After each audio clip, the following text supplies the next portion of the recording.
Mic check, mic check, mic check. So,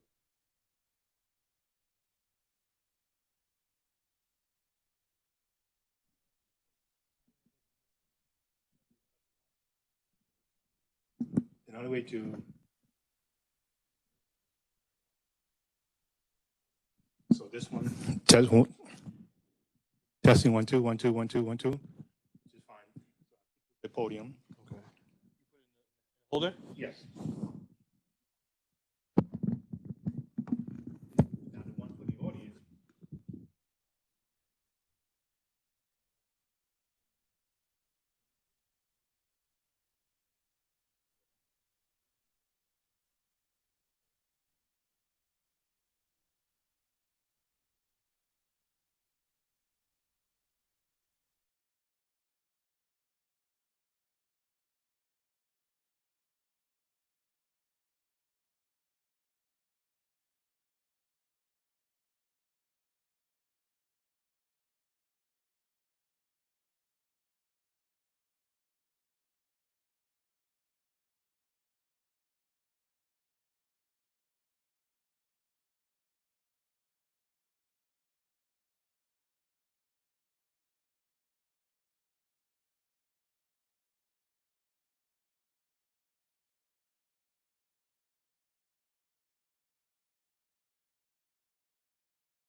Senator, former governor, so on and so forth, that kind of high level event.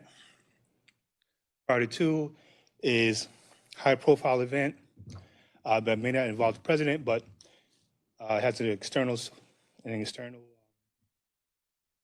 thought about it necessarily. And so priority 1, that's like a mandatory walkthrough,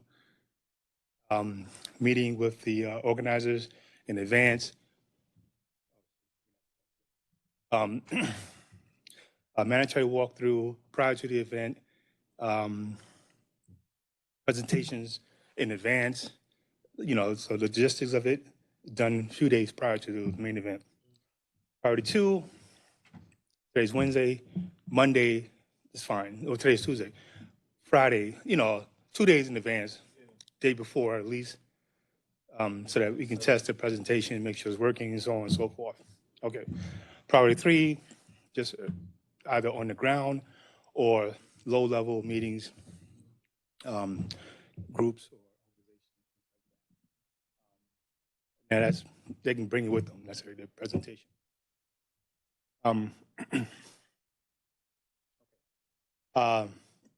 So priority 1 typically has 2 texts, if not more, if not the whole team.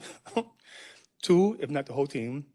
Priority 2, more than likely 2, necessarily.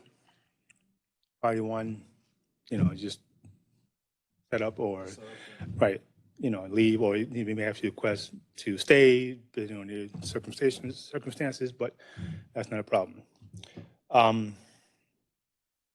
So I use test all the microphones.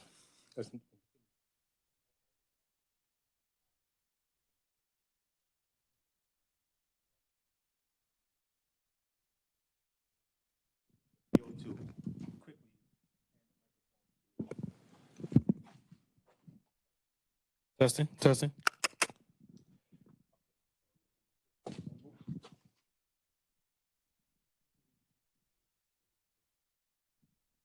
Testing, testing.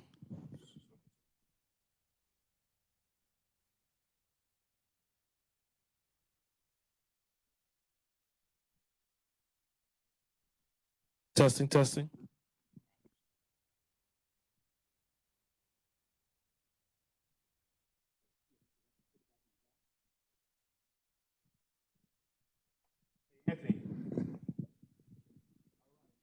testing, testing.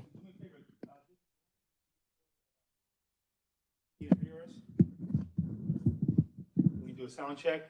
Testing, testing.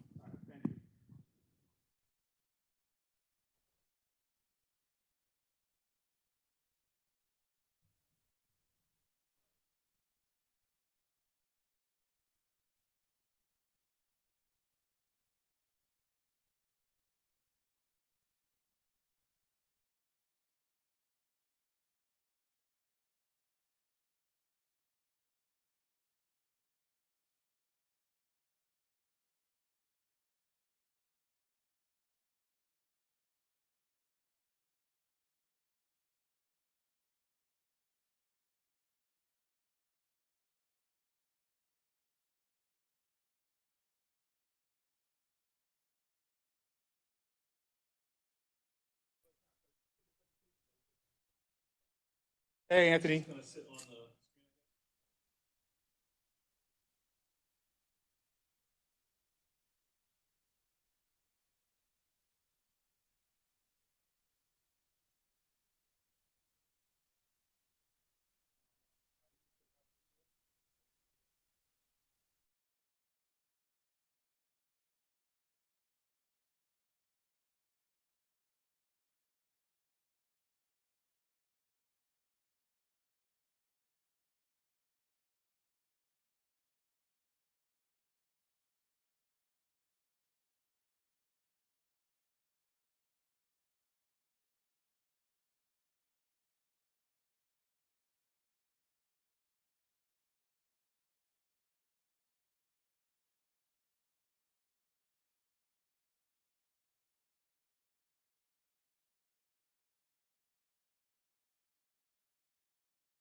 You can either speak to, look at the screen this way necessarily to make a presentation, or you can kind of look this way,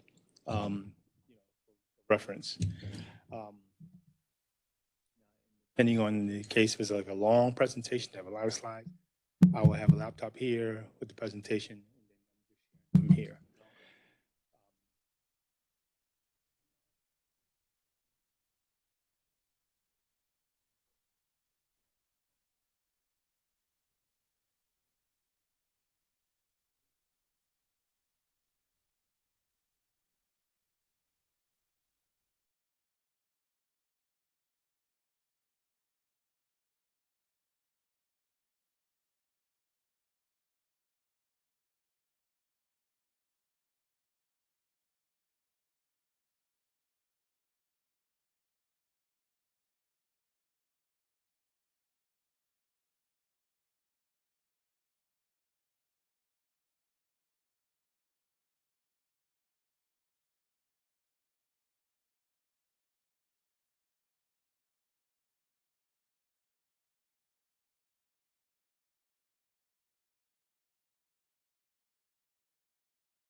Mic check, testing 1, 2. Mic check, testing 1, 2. All right. So now you can hear yourself.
When your hotel room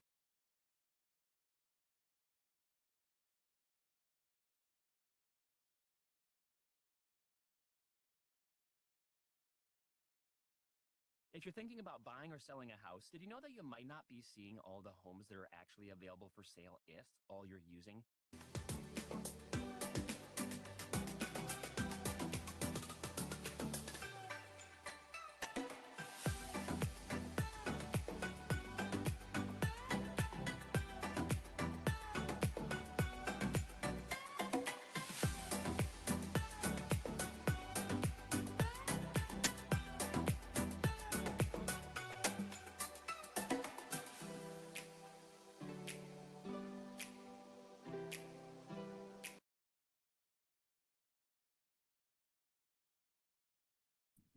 Testing 1, 2. Testing 1, 2. Anthony, can you hear me?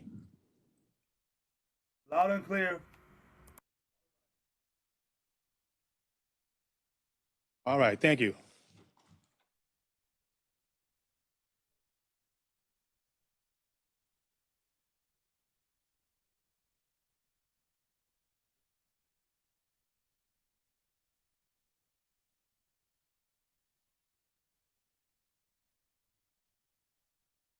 So that sometimes people, so now I can hear you from here. I can hear myself from the headphones that clearly, but in the space, you don't hear up here. You hear more so as you go further back, which is by design. They don't hear themselves there. Is it on? Can you hear me? So, but that's also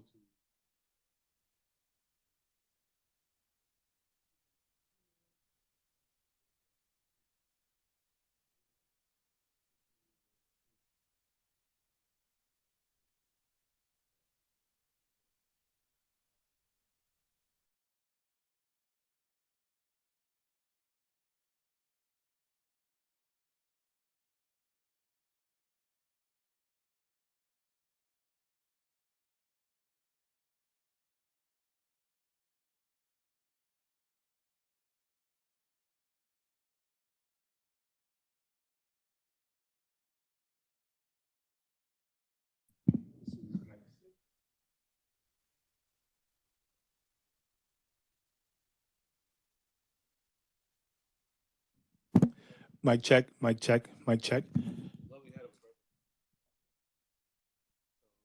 Try to mic check, mic check. Testing, testing, mic check, mic check, mic check, mic check. Loud and clear. Testing 1, 2, 1, 2. Testing, testing, testing, testing. How does this one sound? Now, I'm going with number 5 for now. Mic check, testing. Mic check, testing.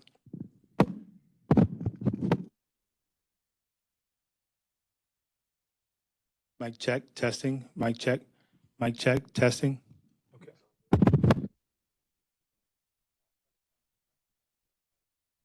Best of both.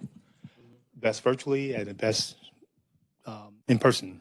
So I can hear myself faintly, which is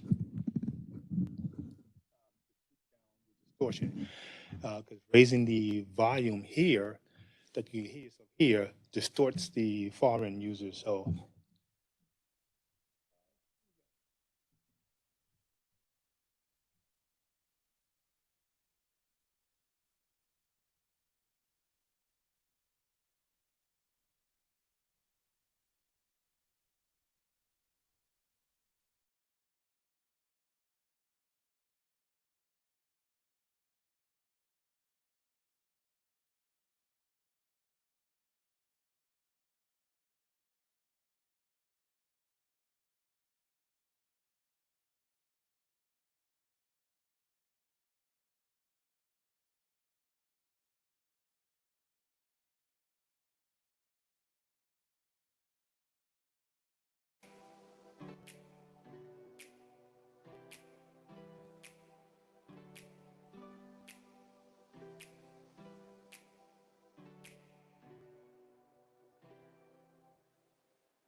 Hi, I'm Vaughn, and I'm here at the Apple Store to tell you all about the new iPhone 15. This year,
Oh, now you've got it on there.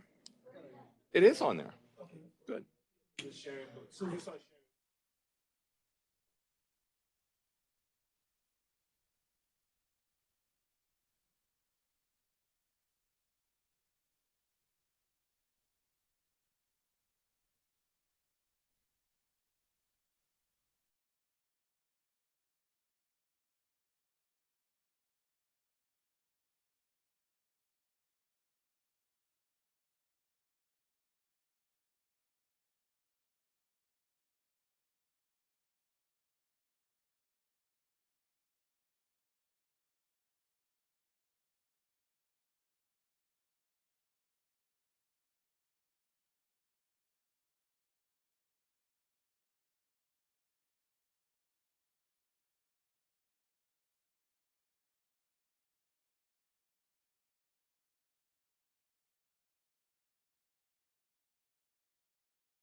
Hello, sir. How are you? Oh, you're dressed up. Yeah, you know. Of course. Yeah. Of I'm in the course. chair academy. Oh, I'm supposed to finish. oh, you're doing that today.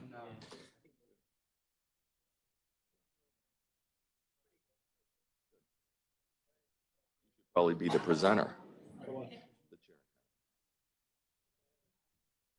And will. You don't be surprised. I did. Oh, you did? Oh, yeah. Thank you so much. I absolutely did. Yeah, thanks so much. Yeah. Have you seen the results yet? Yeah, they're anonymous. Well, I'm where all the highly positive comments are, which is probably all of them. Thank you so Yeah, much. good. My pleasure. I dress, yes. Okay. All right, folks, why don't we go ahead and get started? Nice to see everyone. Nice to see everyone on ground and in the cloud. Hope everybody's doing well.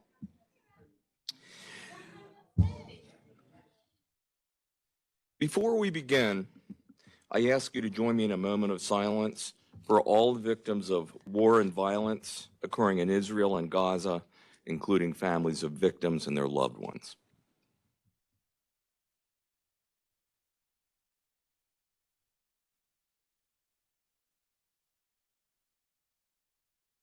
Thank you.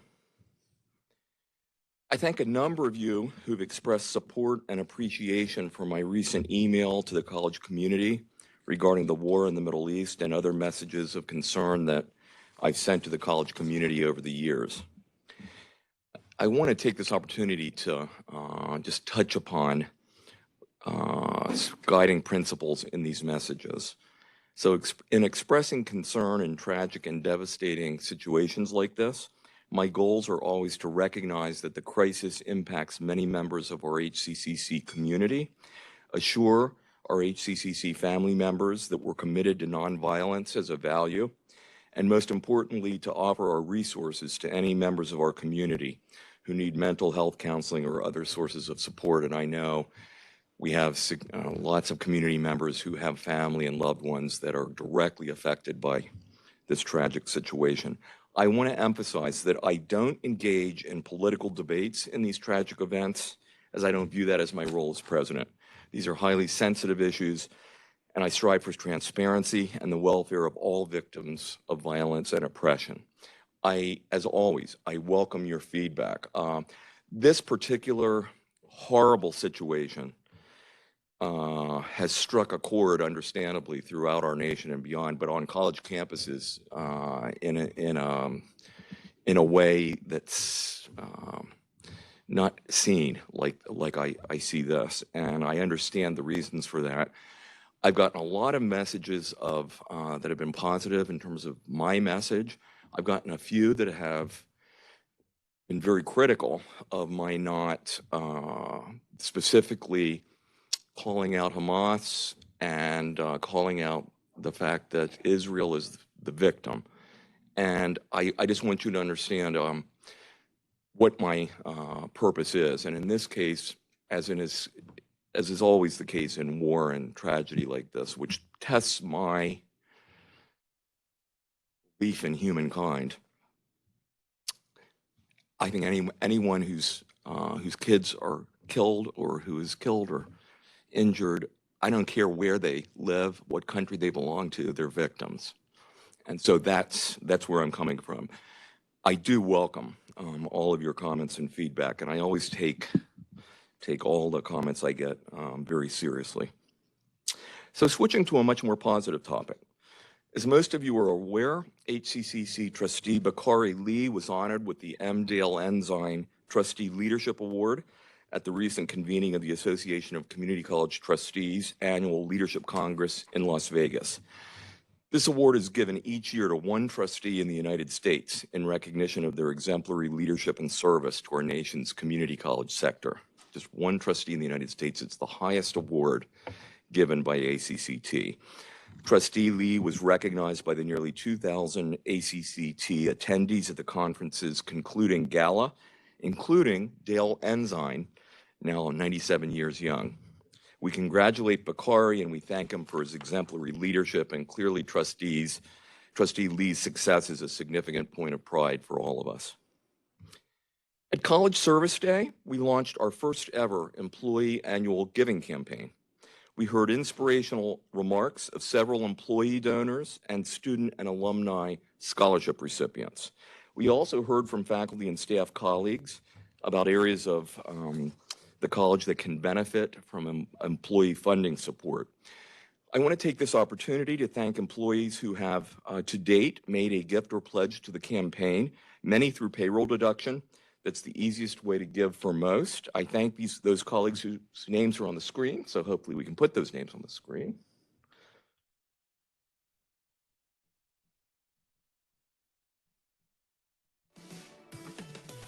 Okay, we've got music. There we go. Thank you. Thank you, colleagues.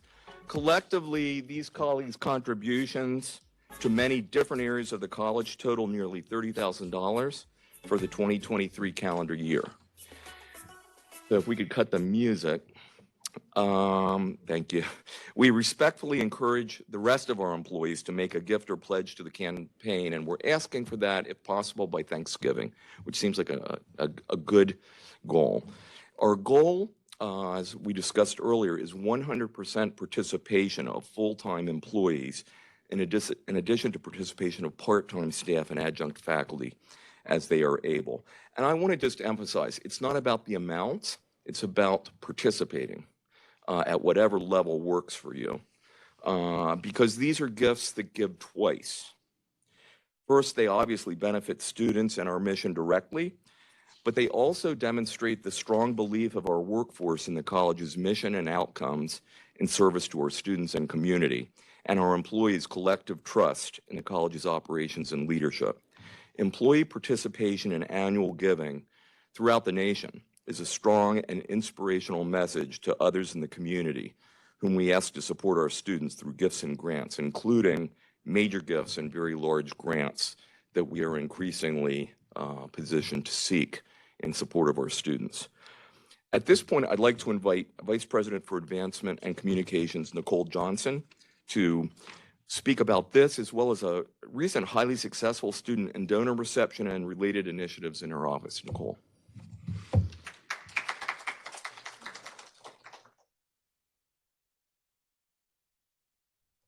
Thank you, Chris. We have a special testimonial that I'm eager for you all to hear this morning or now afternoon. Please allow me to introduce our colleague and a donor of the foundation, Norman Eckstein, who since January of 2021 has been an adjunct professor for macroeconomics and microeconomics courses, and for the past 22 years has been the chief financial officer and property tax collector of Boonton Township here in New Jersey. Without further ado, Norman Eckstein, the floor is yours. Okay. Good afternoon, Nicole. Does everyone hear me okay this afternoon?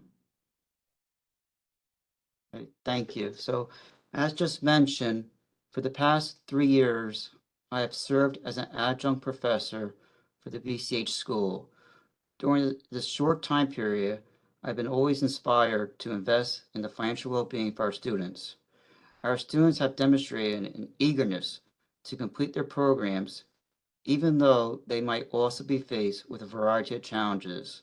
In my mind, our students should not even think for a moment that they will not be able to complete their associate's degree because of financial reasons. This is why our family has established a scholarship in the memory of my father who passed away. In addition to addressing the financial hardships for our students, our family scholarship is motivating our students to be leaders at the same time. Just picture how the world would be such a better place if our current students continue to become respected leaders in their professional endeavors. Please join with me to make this possible by participating in our new employee annual giving campaign at whatever level works for you. As Dr. Reber says, the goal is by Thanksgiving. As he also mentioned, it's not the dollar amount, it's just putting your commitment and dedication to our students that definitely deserve our dedication as professors on campus. Thank you, and hope everyone has it's hard to believe that I don't want to get sidetracked here, but I went to my local supermarket store today and they already have Christmas trees out for Christmas. So, so I wish you a early Thanksgiving and enjoy the rest of the year. Thank you.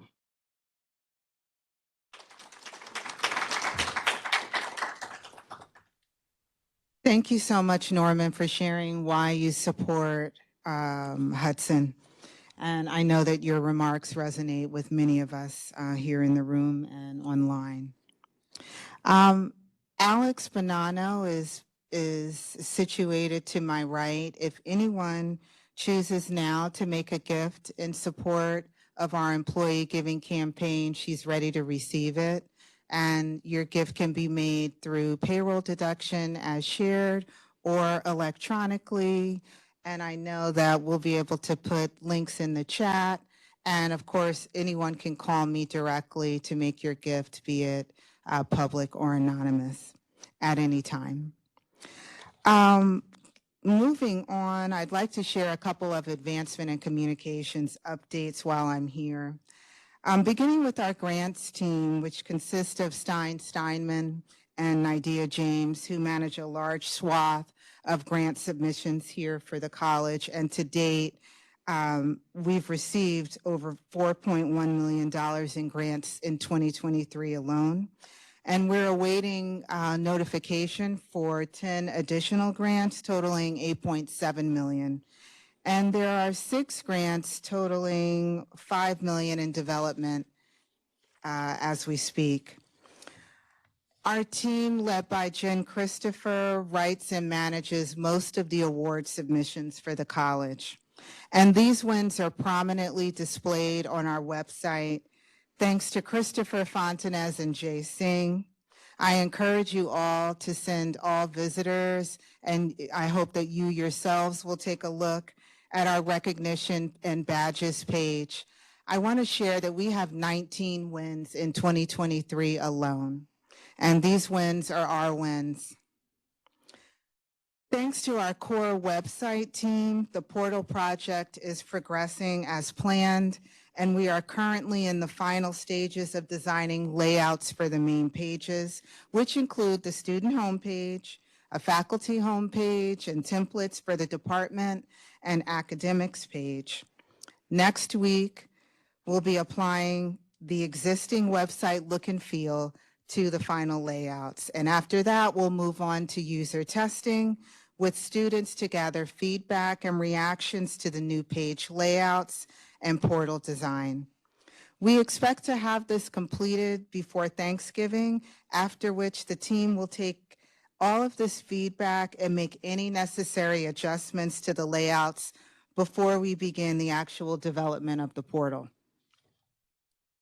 The Foundation's Donor Scholar Reception was a festive occasion for almost 150 attendees, including 60 scholars and their guests.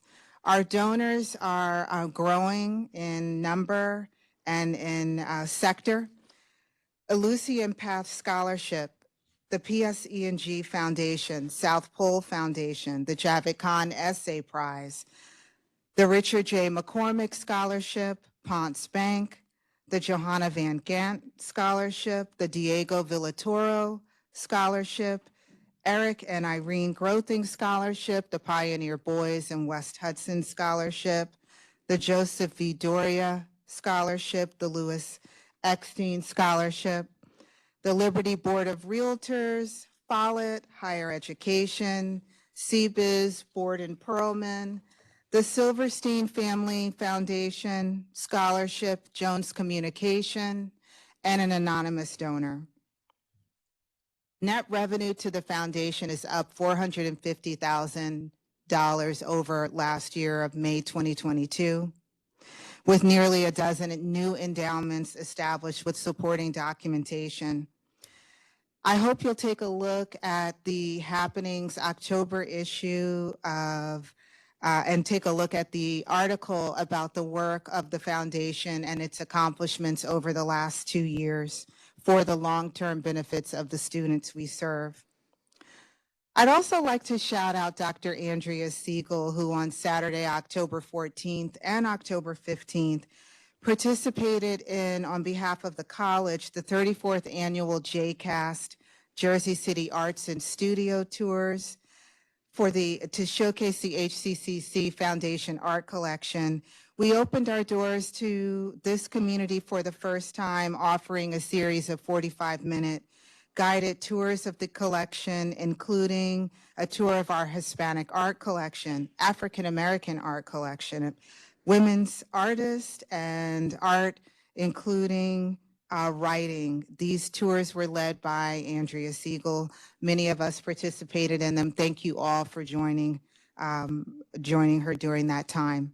If you'd like to go on a tour, she asks that you contact her at extension 4007. She's happy to share our treasures with you all and any guests you might bring to the table.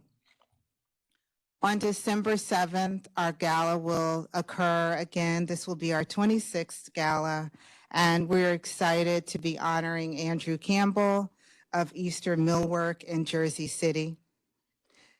Eastern Millwork is a 30-year-old custom woodworking company that has embraced technology to automate high-end manufacturing and installation.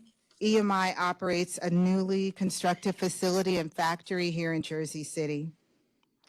I could go on, but I want to leave something for Andrew to say. You've heard about our longstanding partnership with them through Lori Margolin and Dean Broll Yearwood, and we're excited to continue to work with them and produce this year's gala in consultation with our friends in culinary. Thank you so much.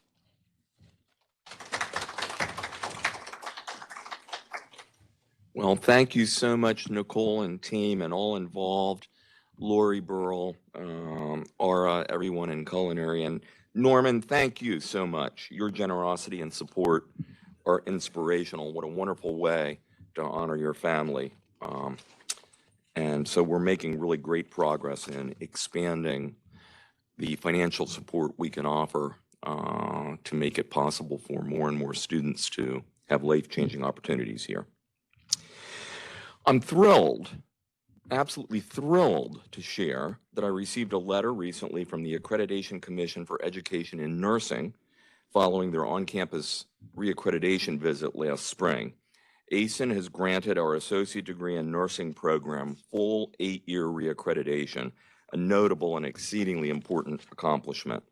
We thank our nursing faculty and staff who also work very closely with our ATD coaches, Vice President Darrell Jones, Associate Vice Presidents Heather DeVries and John Scanlon, and others to develop a self-study and prepare for the ASIN site visit.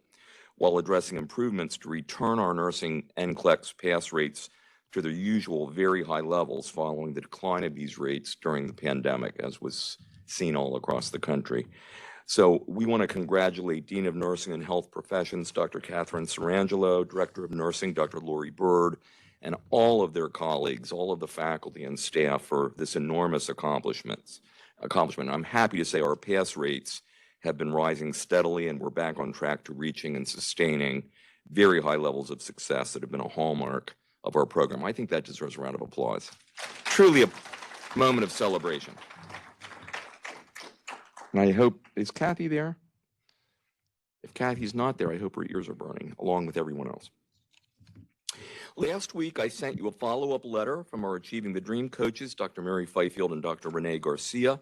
This letter includes observations and recommendations from their recent visit to HCCC. And as usual, the letter is comprehensive, detailed, insightful, and offers exceedingly helpful suggestions along with well-deserved affirmations and commendations.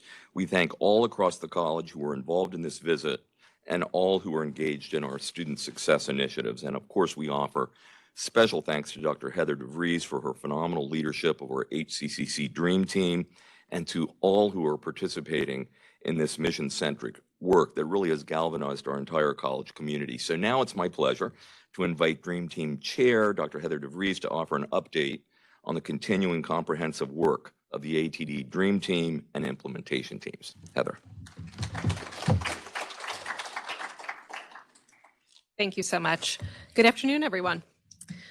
So Mary and Renee were here at the beginning of the month and had a jam-packed day and a half. Thank you to everyone who made their visit such a success. It truly takes a village. It was a team effort.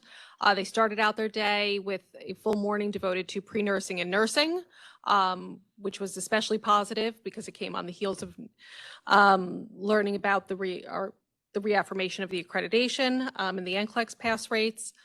And there's just so much good work going on there. We will continue that work throughout the rest of this academic year and in December with a focus on some data related to the nursing program, specific student success metrics. They also met with the early college program and some of our academic deans to discuss opportunities there. Our Hudson Helps implementation team to think through next steps there and really expanding some of the research that's coming out of CCRC and a term we already use about expanding the culture of care and culture of belongingness at HCCC. They met with our Racial Equity Leadership Academy group. They met with the onboarding think tank, and they met with Dean Wakefield and Jed Palmer to discuss some topics related to ESL. So all of their recommendations are in the letter. And again, it's a lot to cover. We always appreciate their comprehensive feedback. And moving forward for their December visit, they're here for the gala. They'll be at the gala with us in December. We'll be picking and choosing some of those to focus on to make sure we have enough time to devote to the substantive work required. So stay tuned for more information there. We have also recently submitted a Leader College of Distinction application to Achieving the Dream. As you may recall, last year we submitted an application for designation as a Leader College based on certain improvement in certain metrics and narrowing of equity gaps. Our application was successful and we celebrated with pins. And hopefully we'll have a new pin to add next College Service Day. So thank you to John Scanlon and Dr. Gretchen Schultes, John Ergola, and everyone who I reached out to for information to pull that application together. Again, truly a team effort. So we will hear back about that in, I think, December most likely. So stay tuned for more information. But I did want to highlight and really celebrate two of the data points we included as part of our application for Leader College of Distinction. So ATD focuses on we have to pick from certain metrics. We can't really choose our own, but from there we can choose our own adventure. So we focused on reporting on our fall-to-fall persistence metrics and narrowing equity gaps. And then ATD uses the 200% four-year completion rate in contrast to IPEDS, that is the 150% we normally quote. But for fall-to-fall persistence, and this is the cohorts entering fall 18 through fall 21, the persistence rate improved from 54% to 59%. Building on that, equity gaps for our fall-to-fall persistence narrowed by 9 percentage points for students who are ages 25 and older. which again is an area where we're really focusing on college-wide, and by 6 percentage points between Hispanic and Black students.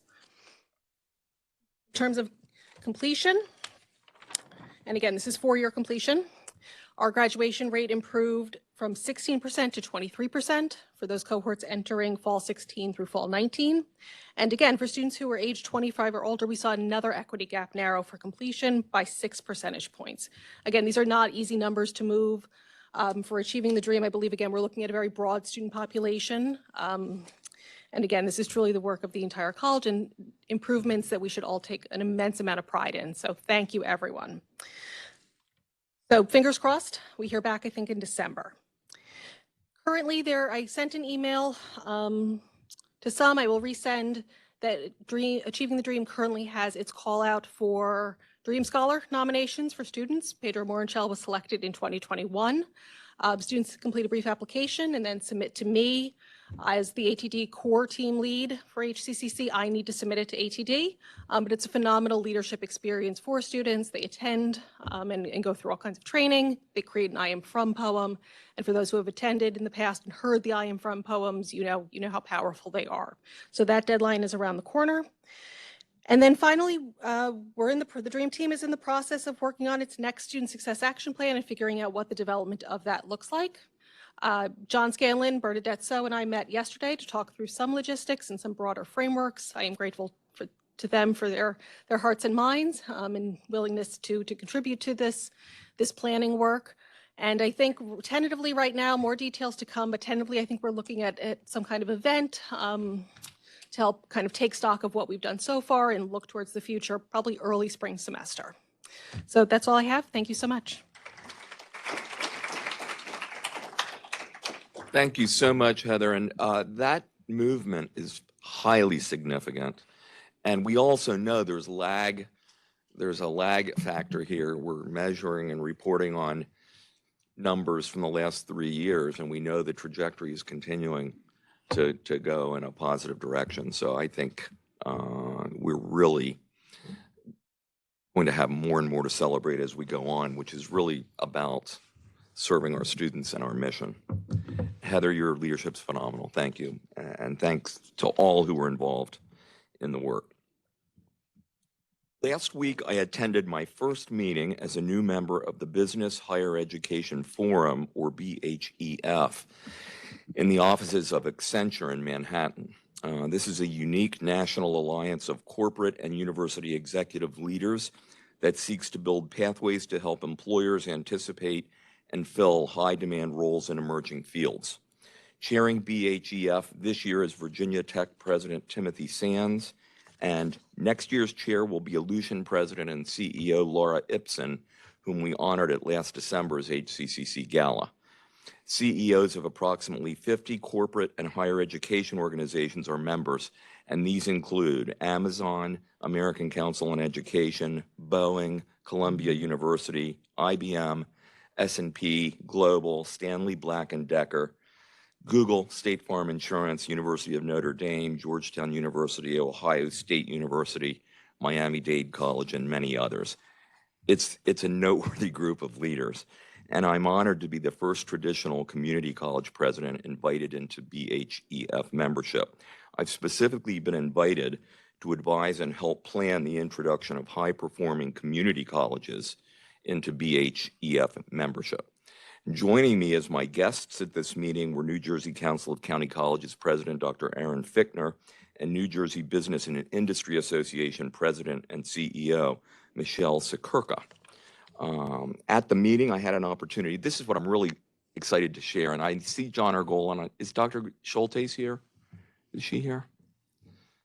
If not, we'll let her know this. One of the speakers was City University of New York Chancellor Dr. Felix Rodriguez, and I then had an opportunity to speak following his remarks to the whole group and then one-on-one with him. And we talked about ASAP, CUNY's ASAP program that has inspired the development of Hudson Scholars and Hudson Scholars. And Chancellor Rodriguez wants to follow up with us to learn more about Hudson Scholars, because I shared with him that the program is proving to be self-sustaining following lead investment which ASAP currently has not achieved. And he's really interested in learning more. And we also know that 1 Million Degrees, that has a very successful program at the City Colleges of Chicago, has found their efforts that are very similar to ours to be self-sustaining. And I was pleased to recently write an op-ed with the president and CEO of 1 Million Degrees, Anish Sahoni. And in the op-ed, we discussed Hudson Scholars, the 1 Million Degrees program, and several other similar and successful programs that are helping retain students and support their credential attainment. So it's very helpful and gratifying to collaborate and share approaches with best practice programs such as these. And if we haven't been before, I think we now are in the awareness and on the radar of ASAP, which is considered the premier program nationwide. And I think we all have things that we can learn from one another. As most of you are aware, Achieving the Dream will hold their annual Dream Conference next February in Orlando. ATD's decision to keep the conference in Orlando that had been planned several years ago. There's always advanced planning time with conferences of this magnitude, but they made the conscious decision to keep it in Orlando following Florida legislation that has defunded DEI, removed books from libraries, and directed teachers not to teach certain topics or use certain books, effectively erasing history, prohibited teachers from discussing sexual orientation with students, including those struggling with their personal truths, packing college boards to dismantle presidents and change missions, and scapegoating immigrants and other marginalized populations, leaving them without a plan, busing them to blue cities and leaving them without a plan for support, among other actions. All of these realities that are happening in Florida, which has become the epicenter of similar actions taking place alarmingly throughout the country, these have created a dilemma for us. And as we all are aware and own, our two overarching priorities are student success and diversity, equity, and inclusion. Significant progress that you've heard about over the last 5 years in our student retention, completion, and success has been fundamentally related to our engagement and work with Achieving the Dream. And we therefore send each year robust delegations to the annual Dream Conference and participate in the conference with presentations, and often we receive commendations.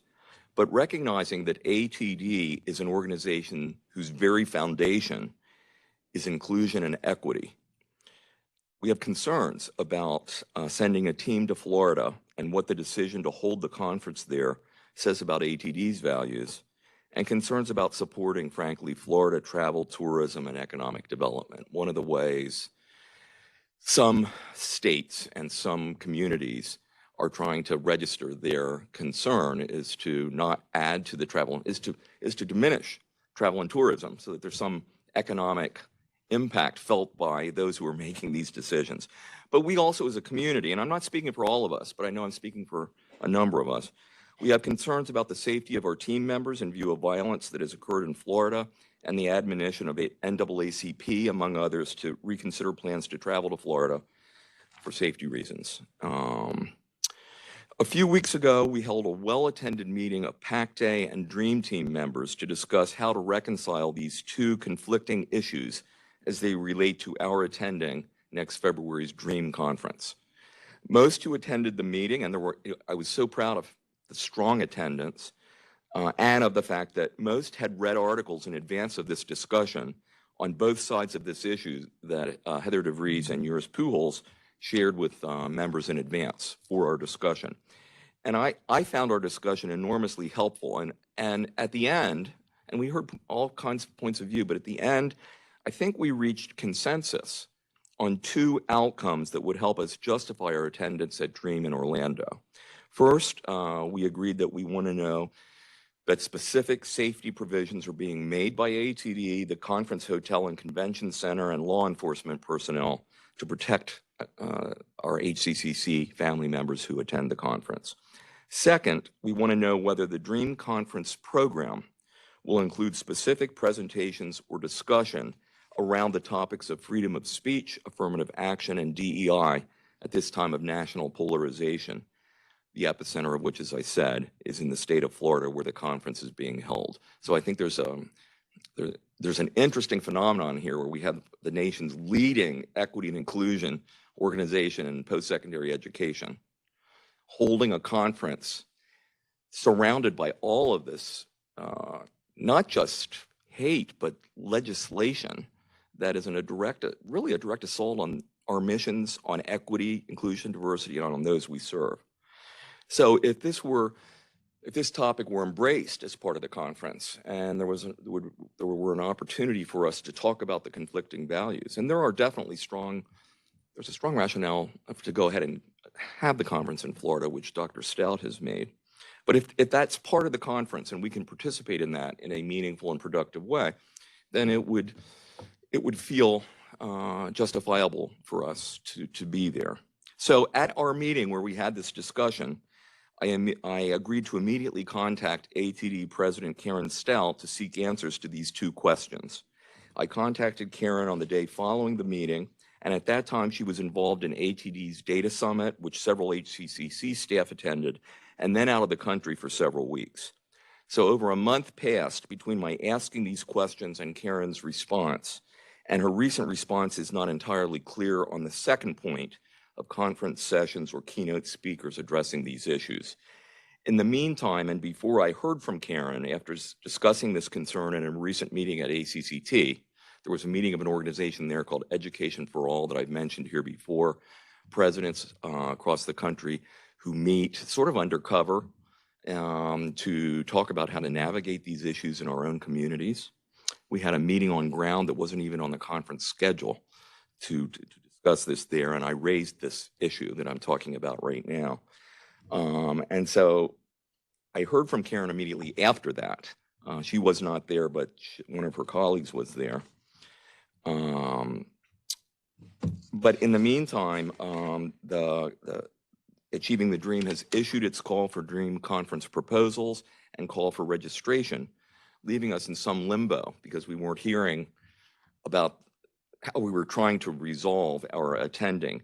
So Karen's now responded that safety precautions are being made. She's not identified specific conference sessions or speakers devoted to the concerns we have, and the announced conference tracks do not appear to align with this kind of programming. But she knows and said she welcomes a proposal we've submitted to discuss our own conflicting concerns and the transparent and inclusive process we undertook to reconcile these concerns and reach a decision about attending ATD. She's forwarded our proposal to two members of her team who are coordinating conference presentations, and I want to thank Dr. Heather DeVries and John Scanlon for developing that proposal. So at this time, following the PAC Day and Dream Team discussion we had a few weeks ago, my inclination, but I want to hear your comments today and going forward, my inclination is to wait to determine whether our conference session proposal is accepted before deciding to register and attend this year. If our proposal is accepted and or if we learn there will be a keynote or other presentations that address the concerns of what's happening in Florida and how that affects our community college constituents and DEI missions, we will send our usual strong delegation of HCCC students, faculty, staff, and others who are comfortable attending with regard to the safety issue. It's clear that safety measures are indeed being taken, which now appear on ATD's website. On the other hand, if the conference as planned will include nothing that addresses the assault on those we serve, the defunding of DEI, attacks on academic freedom, and even our very democracy, all unfolding around the conference in Florida, my inclination is for HCCC to sit out this year's conference and to issue an op-ed explaining our decision. As Dr. Darian Pollard, president of Nevada State University, suggested to me when I discussed this concern with her at ACCT, which was held in Las Vegas, her response was, I agree with these concerns you have, but remember, and this is quoting her, we must walk the talk. Under either scenario, we'll remain fully engaged in ATD, and we recognize that our greatest benefit is the guidance, engagement, and support of our ATD coaches, and none of that will change. But at this time, I welcome your comments and suggestions. If you have them now, I'd like to set aside a little bit of time to talk about this, or if you'd like to send those or talk to me about those in the next few days, I would appreciate it. But I open it now for any comments, thoughts, reactions. Please feel free to disagree with me, as I know some people do.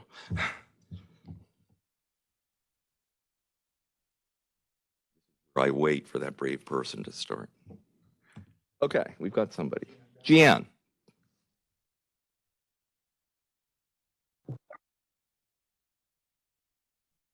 Go ahead, Jeanne.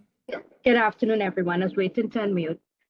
Thank you very much, Dr. Reba, and I appreciate your comments and your concerns. But yesterday at the conference, one of the speakers, one of the presidents did speak about bravery.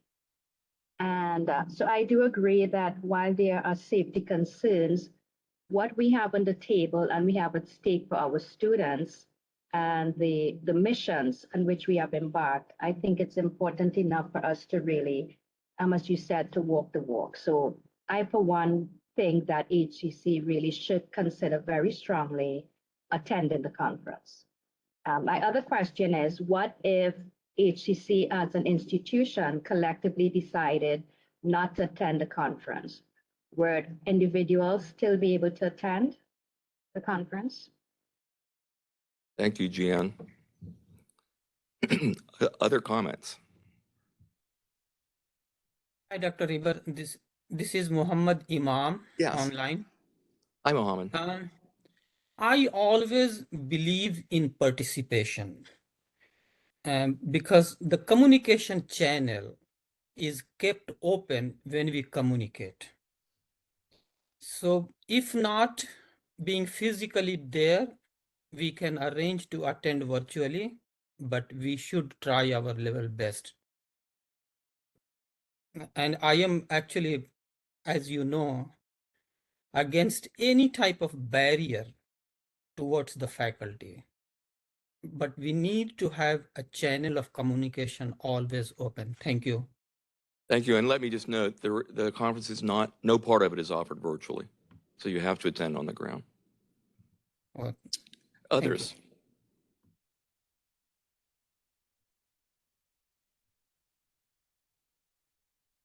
Dr. Eber, can I add into that? Can we Sure. suggest them that since we really want to understand, but at the same time, we need to convey that I am not happy. So let them allow us to attend virtually if possible. It's possible that they may really allow, or they may arrange for the virtual, at least one session. Yeah, thank you. Let me share. I've actually been having this conversation with Dr. Stout for many months. It's not new between us. We've talked this through and agreed to disagree. I met with her last June when some of us were at the RELA convening in Los Angeles. And I specifically at that time made the two suggestions of safety and programming, and asked about virtual offering of the conference. And she has said it's no pun, virtually impossible for them to make virtual available because of the vast scope of this conference and the technology and investment required. So I don't think that's going to be an option for us. Frankly, if it had been my decision, I might have just done the whole conference virtually this year. But she understands our point of view. Yes, Paula. Thank you. Thank you.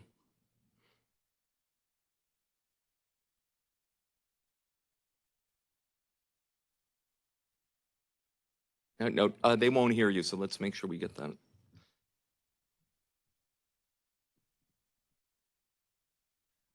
I was sitting here thinking, what would I do? And I know I don't want to spend my money in Florida, but I want to go. Two things came to mind, and I still haven't been able to balance it out. One thing, this is a little left to center, is that Daniel went into the lion's den knowing that he was probably going to die, and he went, he was protected. Number two, in the civil rights moment, when people sat at those counters and demonstrated, they knew that they were going to be beat down or in whatever fashion, and that they could possibly face their death. And some did die. So we have to reconsider the courage of people in history and just make a good decision. Thank you. Thank you. Fine. Hi, I'm Stein. I come from the field of HIV and AIDS, where at the U.S. Conference of AIDS, we've had many demonstrations of people thinking that the organization itself is on a wrong track or for holding its conferences in Florida. And so it was an opportunity for us to hold a demonstration at the conference. Demonstration being a major form of constitutionally protected speech. I'm looking at the vision and values of this organization. And it says our vision is for every college to be a catalyst for equitable, anti-racist, and economic vibrant communities. And that's completely contrary to what the state of Florida has been doing. And rather than not participate, it seems to me that participating by demonstrating and not attending, for example, one of the sessions, for example, the keynote, standing in protest, facing the audience in front of the speaker, gets the attention where it is, but doesn't necessarily have to be a disruptive event that causes problems. There's lots of options. And I want to note, they've already announced a keynote speaker who's a phenomenal author, and we'll be discussing her book, and it's all about DEI. But the distinction is, it's not about recognizing the reality of the things we're talking about. Any other comments? And I hope I'll hear more going forward. Yes, sir. Thank you, Yoris.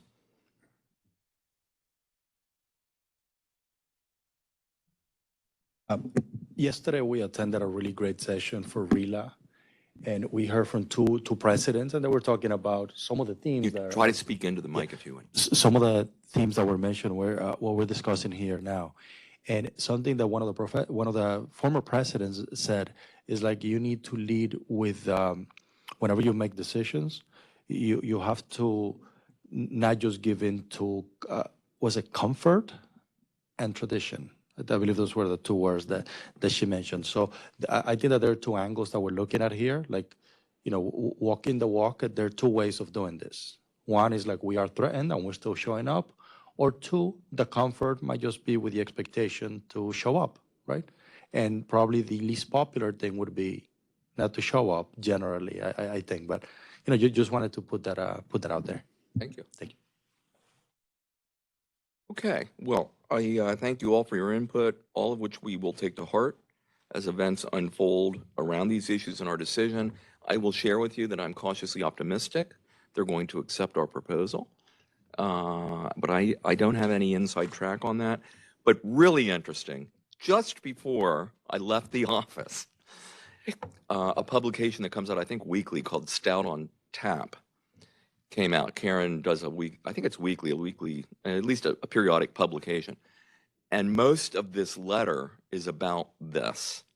And it's clearly in response to what we have said, that there's no doubt it's very clearly written around the issues of safety and the decision to hold the conference in Florida. So actually, I'm rather pleased by that, because I think some of the concern we've expressed along the way has at least registered, and we'll share that with the college community. I sent it off quickly to the cabinet, but I'll get it to others. Okay, moving on. Recently, Insight into Diversity magazine announced the winners of this year's Higher Education Excellence in Diversity, or HEED Award. HCCC has been named a top college for diversity for the third consecutive year. And this year, we're one of only 6 community colleges in the United States to be so recognized. And, by the way, that's really a point of pride, but a lot of community colleges are not applying if they're in states that we're talking about right now. But it really does truly take a village, and this is a great point of pride for all of us.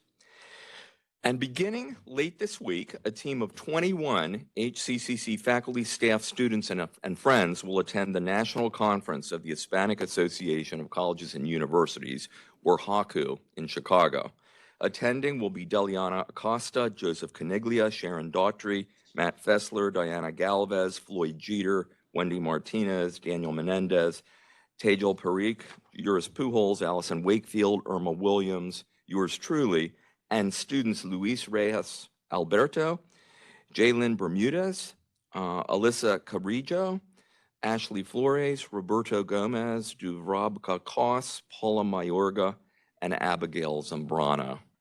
And at the conference, Vice President for DEI, Dr. Uris Pujols, will attend his first on-ground meeting of HAKU's year-long La Academia de la Roscoe Executive Leadership Program, and Associate Registrar Irma Williams will attend her first meeting of HAKU's Enlace Leadership Program for mid-level staff. And very importantly, 8 of our students will participate in HAKU's Adelante Leadership Institute for student leaders of HAKU member institutions. And also at the conference, North Hudson Campus Executive Director Joe Caniglia, Assistant Director Deanna Galvez, and several HCCC students will offer a presentation on empowering high school students to be college ready. And in addition, Uris, Matt Fessler, Wendy Martinez, actually not Wendy, Uris, Matt Fessler, and I will present community partnerships embracing the Latino community. And then finally, just announced late last week, formally, although we've known this, HCCC will be honored at the conference with HAKU's Outstanding Member Institution Award, which is given to one college annually among the 560 HSIs and emerging HSIs, one college annually in recognition of their excellence in leading and supporting Hispanic students, faculty, staff, and communities. And I'm also honored to attend my first meeting as a new member of HAKU's Commission on International Education. So off to the Windy City. We're going to have, I think, a really great time there. So this segues well into an update on diversity, equity, and inclusion from Vice President Uris Pujols and Professor Rafi Manjikian, Chair of the President's Advisory Council on DEI. Rafi and Uris.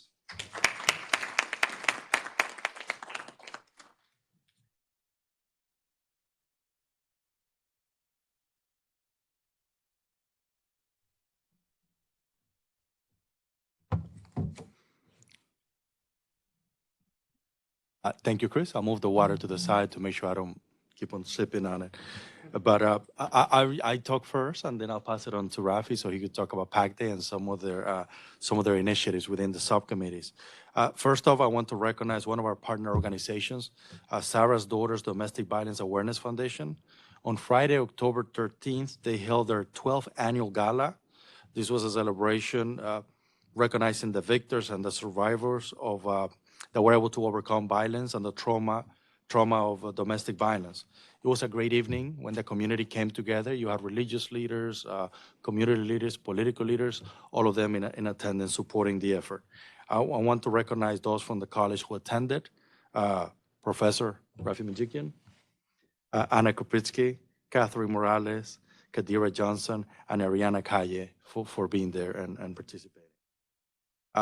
I'm also happy to share that we're closing the loop, or the opportunity for the Opportunity Meets Innovation grant that we were managing in our office.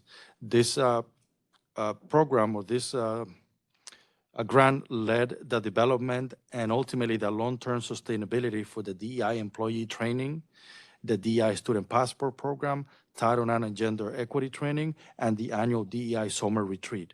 With this, I want to thank Natalia Basket-Watkins, Veronica Gerosimo, Amala Akburn, Christopher Conson, Diana Galvez, Anna Kupritsky, Candice Peterson, among others, that were instrumental in advancing this program and ensure that we are where we are with this. We're also in the process of conducting our second institutional climate survey.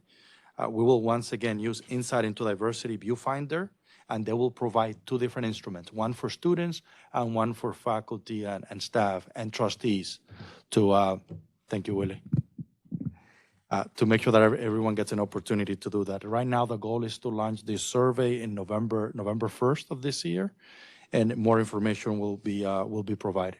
The goal is to collect the data, to share it widely with everyone, and then engage the college community in identifying the next steps, the overarching goals, and ultimately, developing the next DEI action plan would be part of the greater strategic planning for the college that we're engaging. That will include the academic master plan as well as the student success action plan. For the climate survey, I want to recognize Natalia Basket-Watkins from the DEI office. She's working with a vendor and make sure that the surveys where it needs to be. I'm also happy to share that last week we invited 4 finalists for the position of Director of DEI for Accessibility Services. And we have a problem, a really good problem to have, that we are walking away with multiple strong candidates. And the goal is for us to be able to settle in a finalist and hopefully make an appointment and bring someone to the board for the November meeting that will help us advance our accessibility program. But I want to thank all of you who attended the forums and also who provided the feedback. That was instrumental for us to get to where we are. I'm also want to share that we are conducting a national search for the position of Director of Diversity, Equity, and Inclusion for Veterans Affairs and International Student Services. That one we have a screening committee working on it, and also we hope to close that up in the next couple of weeks. One of the major programs we're working on, looking ahead, is a partnership with the Jersey City chapter of the NAACP, led by Charles Maynard. The goal is to invite high school students from Hudson County to come to the college, and this will be focused on Black and brown males. And the idea is to introduce them to the college, to meet other students, and this will be a community engagement. It's not just us from the college, but other community members will be here as well. And it's to start the conversation earlier for those students. And I specifically want to thank Matthew Fessler and Christopher Conson.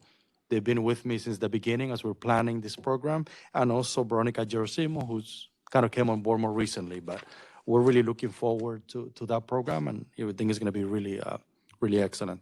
And finally, I wanted to share that our Racial Equity Leadership Academy, which is aimed at supporting the retention and completion of Black and African American male students, is conducting a survey for students that's out there. We're bringing in the information. The survey is spearheaded by the Black Faculty Caucus and the Office of Institutional Research. I want to thank John Scanlon, Dr. Gian Baptiste, and Dr. Jerry Lamb, and others for their support bringing this together.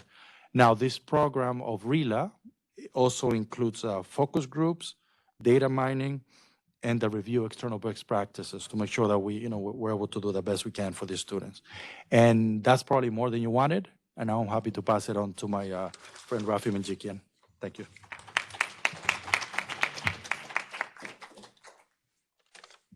Thank you, Yuris, and thank you, Dr. Reber.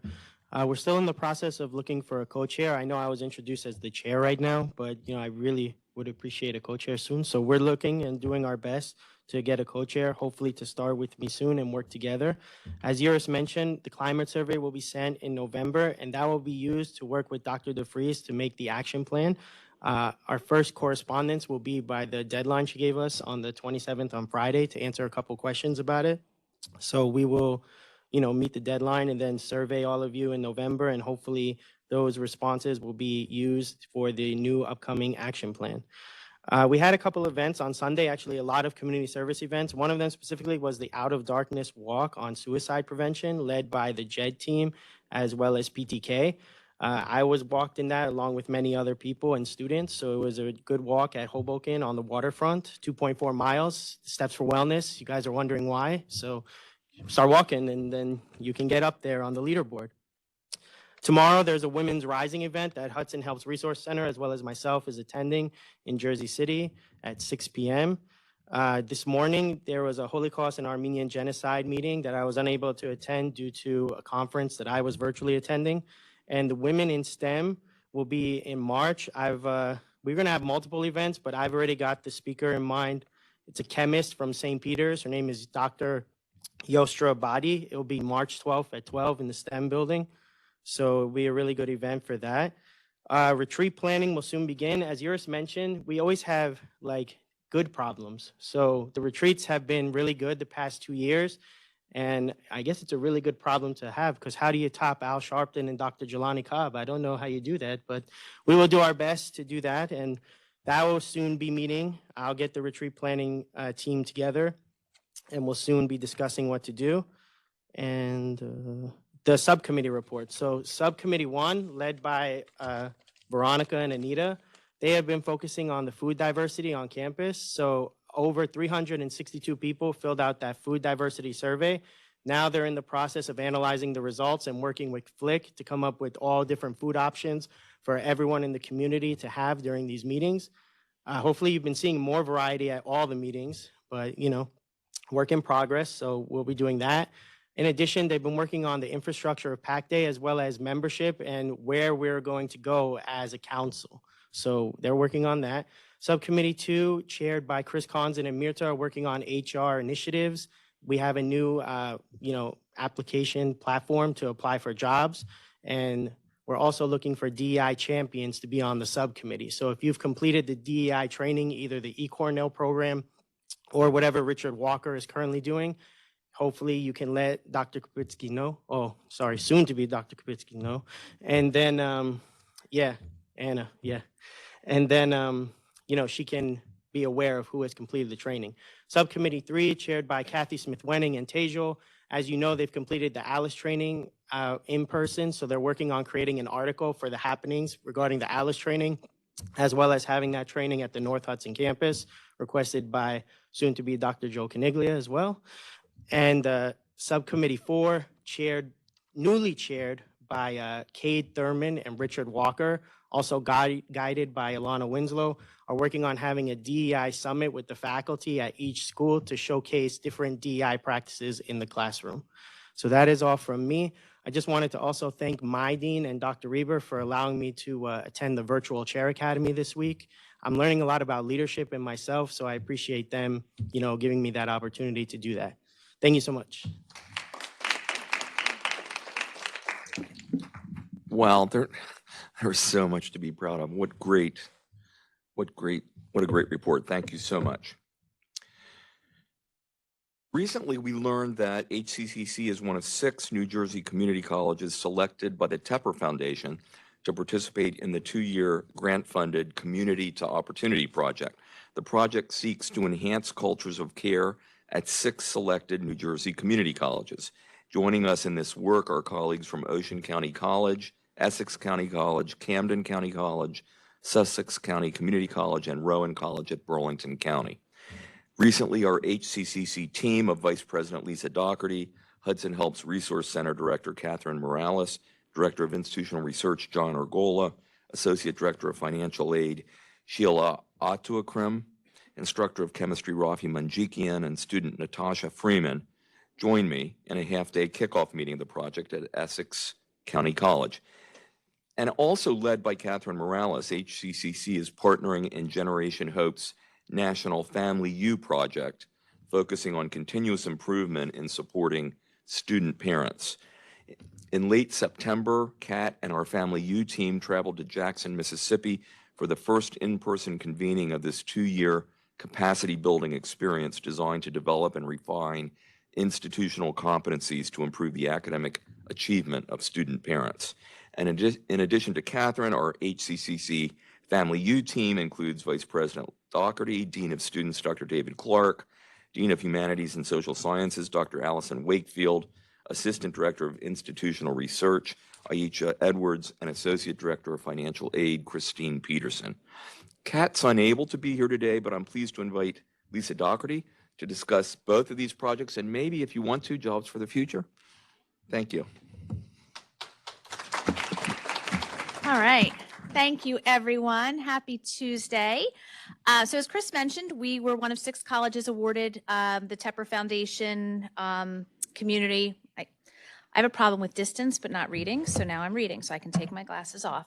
The Building Community to Expand Opportunity Initiative. So this is $80,000 over 2 years, and it's pretty flexible to be able to spend on basic needs for students. We've decided to focus on student parents, which I think everyone knows is a real priority for us right now.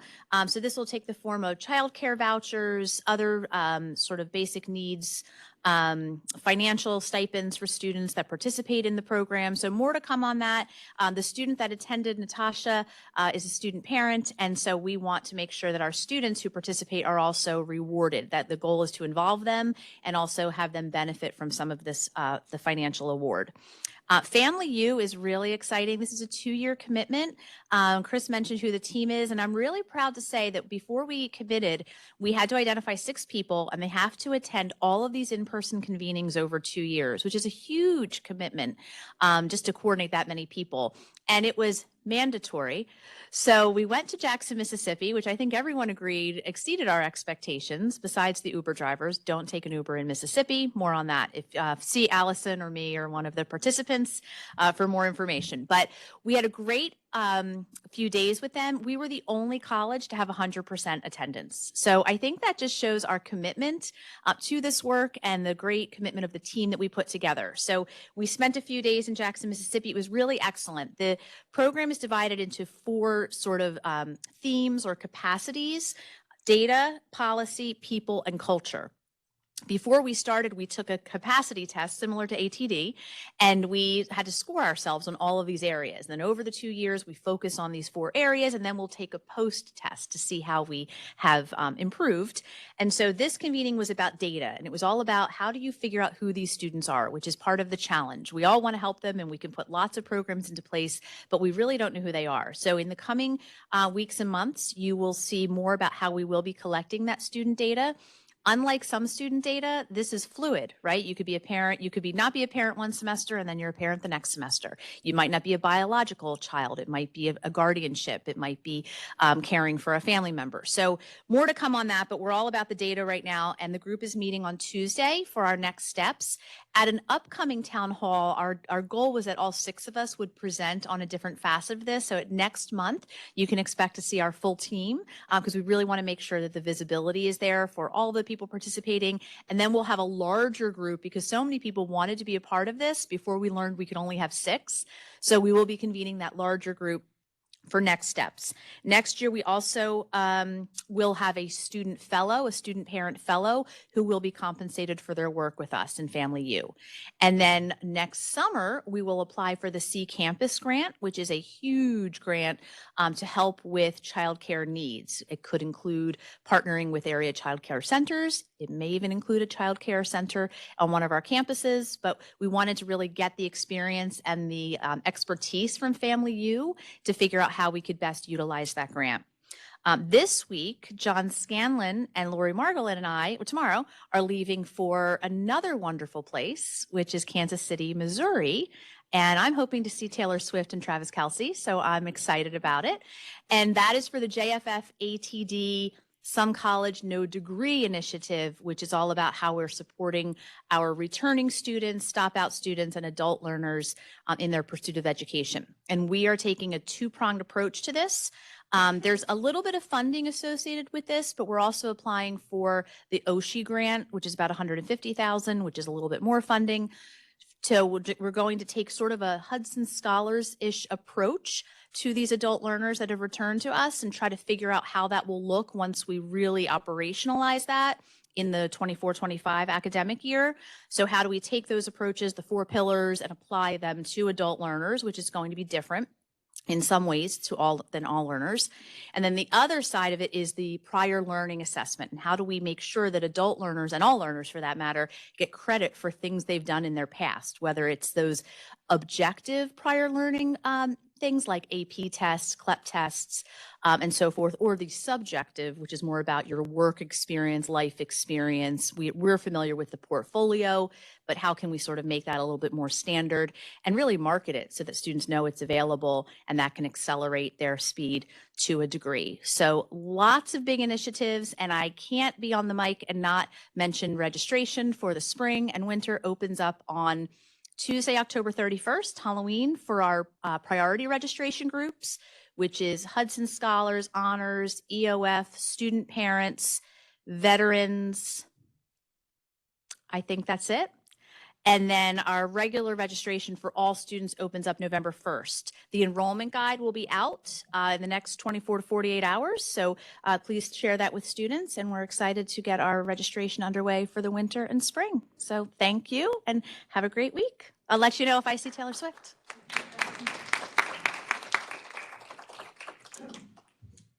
Wow.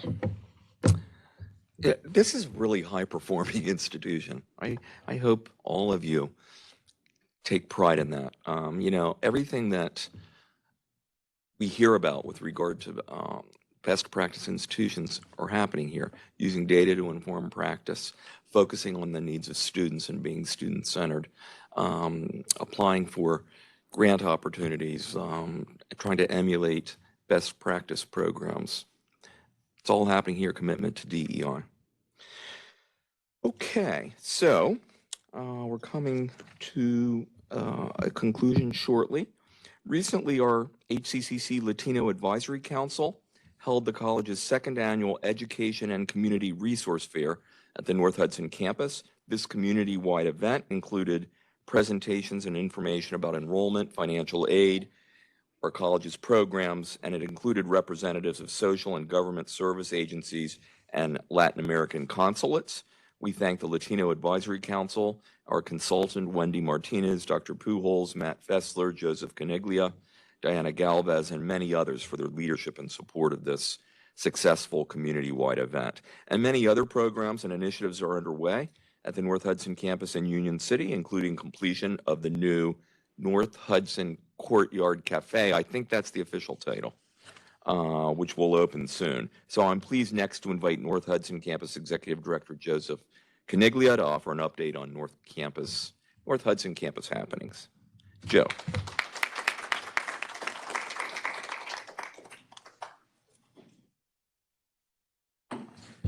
Thank you, Chris. Can you hear me? Okay. So the North Hudson campus is having a great semester with many events and programs happening. Amala Ogburn, the Associate Director of the North Hudson campus, spent the last week in Kansas City, where she attended the Caroline Grubbs Williams Leadership Institute for African American Mid-Level Administrators. Congratulations, Amala. The Institute prepares African Americans in community colleges for leadership roles to ensure the pipeline to executive level positions is fluid. So we're very proud of Amala. From speaking to her, she had a very positive experience. So congratulations, Amala. Yesterday, Dr. Jones, Dr. Doherty, and I met with the North Hudson Action Community Head Start program to explore the possibility of having a Kids on Campus program at the North Hudson campus.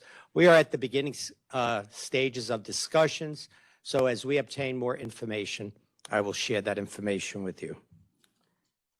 A few weeks ago, the North Hudson campus hosted the Hudson as Su Casa event. The event was a huge success and well attended. Many thanks to Matt Fessler, Wendy Martinez, and Diana Galvez for all the work that they did in making this event successful. If you're available tonight, the North Hudson campus will be hosting an art exhibit, artist Wes Sherman, from 5 o'clock to 6 p.m. on the third floor of the North Hudson campus. After the art exhibit, a presentation, there will be a poetry reading by poet Frank May from 6 o'clock to 7 o'clock p.m. If you are available, please join us. Many thanks to Yuris Pujols and Michelle Vitale for helping make this event possible. Tomorrow, the All-College Council meeting will be held at the North Hudson campus from 3:30 to 5 o'clock p.m. If you have any questions, contact Rafi or Chris Cody. Is there going to be a shuttle? There is going to be a shuttle. So for those of you that would like to come to the meeting at the North Hudson campus, there will be a shuttle available. The North Hudson campus open house will take place on November 4th from 10 o'clock to 1 p.m. Matt Fessler and his team is working very hard and preparing for this event. So if you have the time on November 4th, please join us at the North Hudson campus. On November 13th from 9 o'clock to 2 o'clock p.m., the North Hudson campus will be hosting its second annual Aspiring Student Leadership Conference. The conference will be for Hudson County Community College students as well as local high school students in the area of the North Hudson campus. So far, we have 90 students registered. If you want to attend, please, on the flyer that you've been seeing distributed, there is a link to register. So if you would like to attend, please fill out the link and register. I anticipate we'll have over 100 students by the end of registration, which is October 30th. Many thanks to Angela Tuzzo, Christian Almatario, Larry Anderson, Pedro Santiago, Amala, Diana Galvez, and Jason for helping me with organizing this event. Last year was a huge success. Our students really enjoyed it. What we're trying to do this year, very nice to have these events, but I want to try to gain some data on how many students that attend this event are actually considering coming to Hudson, or maybe this event is helping change their mind where they weren't deciding, thinking about coming to Hudson, to maybe thinking about coming to Hudson. With that being said, the event does provide them a day filled with workshops. Many faculty at the North Hudson campus, in Allison's area and Burrell's area, and Dr. Yearwood's area have volunteered to do workshops. So I appreciate that very much. Faculty are very excited about doing this this time for us. So congratulations to them. What else do I have for you? And then Chris mentioned the cafe. It's moving along nicely. We're hopefully going to have, I say hopefully because we've been planning these soft openings, and unfortunately we've run into delays. One thing I'm learning with large projects, there are many different areas that we need to have completed before we open the cafe, and one is permits. So currently we're working on permits for our fryers, and then the fire marshal has to come out and do an inspection.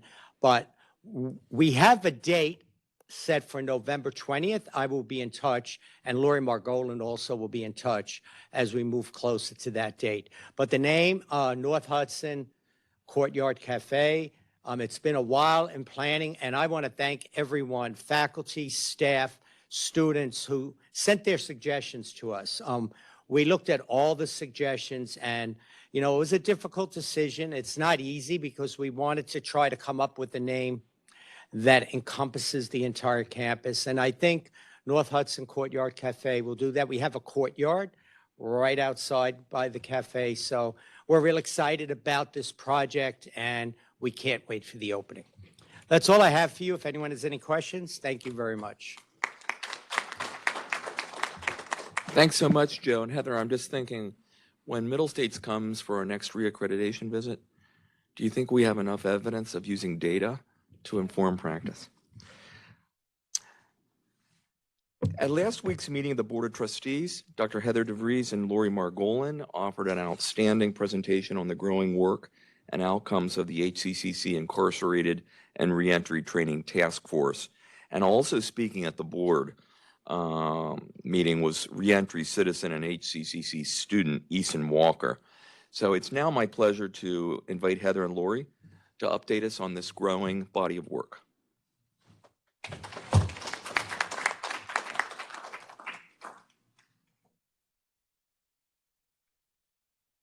Good afternoon, everybody. So usually when I present at town hall, it's kind of what's new, what's going on this month. But today I am going to present highlights of the program in general, very concisely, and share those with you. And it just, in looking at that, it just reminds me of what an impact this program has on the lives of the students. And we measure it in numbers, but that doesn't tell the whole story. And when you hear somebody like Eason Walker or many of the other students in this program speak about what it means to them, it really reaffirms our work in this area. So let me just start and emphasize what we've heard today and many times. It takes a village. This program is a collaboration between the college, the Hudson County Department of Housing and Community Reintegration, and the Hudson County Department of Corrections and Rehabilitation, and everyone has a key role in that. Our program is distinctive in a number of ways. One of them is that we provide instruction virtually, which isn't that common. It allows us to have a seamless transition from the county jail to the community, and that allows us to be able to offer a degree program, which is very uncommon, not only, it's probably no one else in the state, but nationwide as well, so it's a real point of pride. There's a dedicated computer lab with internet access. Can't take that for granted. Just because you see computers doesn't necessarily mean that there's internet access. Also not common in many jails. We're meeting multiple missions of the organization, and our student success coaches who are in the jail every day and also work with students when they're released. So there's that transition. There's a familiar face from jail to the community. In terms of outcomes, I'll just highlight a few. The program started in 2021. We've had 200 students enroll in both between the academic and the workforce program, and many students pursue classes in both areas. Of those 200 students through the summer of 23, 117 or 59% have completed a course in which they've enrolled. And just to give you some context, although there aren't that many statistics out there, our education completion rate of 59% is compared to the nationwide average of 42%. So we're significantly above that. The average collective GPA since the program inception is 3.6 for our students. 2 students graduated with an associate degree this past May. And I guess those are all the highlights. So I'm really happy to bring this to you, to share it, and to thank everybody who has made this program possible. Everyone has really put their best foot forward, and they're all, and it shows in the results. So thank you. Thank you, Lori. So I'm just going to share a few updates about our engagement with New Jersey Reentry Corporation and JRC. We have a welding cohort starting within the next few weeks. I think the first week of November is our target start date. This will be our 3rd cohort of welding. The program runs for about 3 months and results in an industry recognized credential for students. And importantly, that the welding tuition and supplies and fees and even the cost of testing is covered through grant funds that we've received from the All Within My Hands Metallica Scholars program that supports career technical education. We initially received $100,000, and then for our 2nd year in the program, we were eligible to receive $50,000, which we did. So that will help fund tuition for 10 welding students as part of this 3rd cohort of welding. So we're really excited about that because these industry recognized credentials can often have a considerable cost associated with the training and even the test. So we're really happy to be able to remove that barrier for students. For culinary, our 3rd cohort recruitment is underway. Thank you to Dr. K and his team, Matt Fessler and his team, Sylvia Mendoza and her team. Again, to echo, it takes a village to make this happen. So we're looking forward to getting that underway as soon as possible. And then I wanted to also give a plug for our 4th and final workshop with Jeff Abramowitz for teaching incarcerated and reentry students, teaching justice-involved students. Jeff Abramowitz is a recognized Department of Education subject matter expert in this area. He is also CEO of the Petey Green program and has delivered 3 phenomenal workshops to date about various aspects of working with justice-involved individuals, specifically with teaching and learning. So his 4th and final workshop in the series is scheduled for a few weeks from today, Tuesday, November 14th at 2 p.m. In the STEM multipurpose room. Lori and I would both like to really, really, really encourage you to attend on ground as you are able to listen to Jeff. He has a lot of data to share, a lot of information he receives from various meetings and committees he sits in at the state and federal levels. He shared his own story. And for workshop 3, and we're hoping for workshop 4 as well, he brought a student with him. We're hoping he'll bring several more students to workshop 4 who share their stories. And it's really just a wonderful opportunity to engage with these students and talk to them about what they need in the classroom, their experiences, and again, how we can really, to borrow Jeff's phrase, make change happen. So that is Tuesday, November 14th at 2 p.m. and we hope to see you there. Thank you, everyone.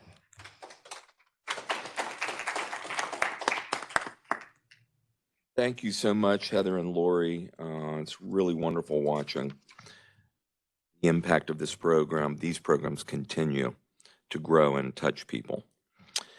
Since our last town hall meeting, the Hudson County Community College Board of School Estimate met and approved a resolution to the Hudson County Commissioners that in turn launched a bond ordinance for up to $32 million in funding for our HCCC Tower project. This completes the financial stack for our project, and we're now preparing to advertise bidding for the project. And I'd like to now invite Vice President, I'm sorry, you're last. I've got to get you up to the beginning.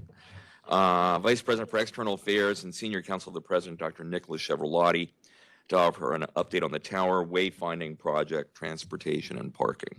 Nicholas.